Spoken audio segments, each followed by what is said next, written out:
Hello बच्चों, चलो इस प्रश्न को पढ़ते हैं। इस प्रश्न में पूछा हुआ है ऑक्सीजन के एक नमूने में 3 समस्थानिक है जो O16, O17 तथा O18 है के सापेक्ष बहुलकता 99.76%, 0.04% तथा 0.2% है। ऑक्सीजन का औसत परमाणु द्रव्यमान क्या होगा, ये आपको बताना है।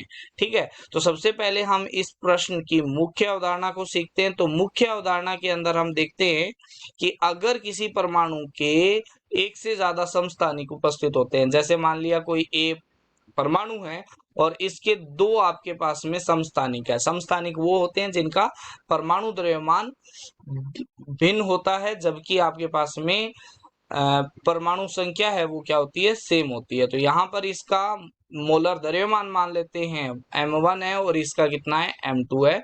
और प्रकृति में इसकी प्रतिशतता I1% और इसकी I2% है, यानी बहुल्यता हो जाएगी प्रकृति में। ठीक है, तो अगर इसका एवरेज एटॉमिक मास यानी औसत परमाणु द्रव्यमान निकालेंगे तो ये आ जाएगा m1 I1% plus M2 I2% upon में क्या आ जाएगा, नीचे आ जाएगा I1% प्लस में I2%। तो चलो, इस प्रश्न में दिया गया है कि ऑक्सीजन के 3 समस्थानिक है। कौन कौन से हैं? 3 समस्थानिक है, वो है एक O16, एक O17 और एक दिया हुआ है O18। 3 दिए हुए हैं और इनकी प्रतिशत बहुल्यता है वो है 99.76%, ये 0.04% और ये 0.2%।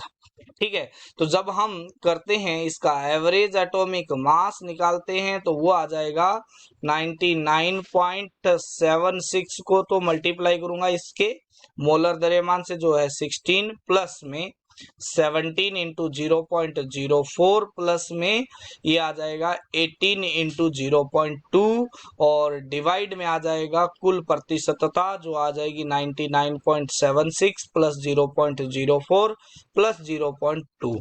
तो यहाँ पर अगर हम इसको हल करते हैं तो ये चीज आती है, ये आता है 1596.16 प्लस 0.68 प्लस 3.6 और डिवाइड में आ जाता है आपके पास में 100।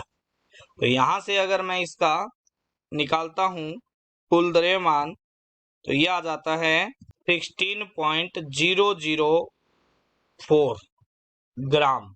तो ये आपके पास में इसका आ जाता है एवरेज एटॉमिक मास, किसका? ऑक्सीजन परमाणु का औसत परमाणुीय द्रव्यमान आ जाता है। आशा करते हैं मुख्य अवधारणा के आधार पर आपको इस प्रश्न का उत्तर समझ में आया होगा। धन्यवाद।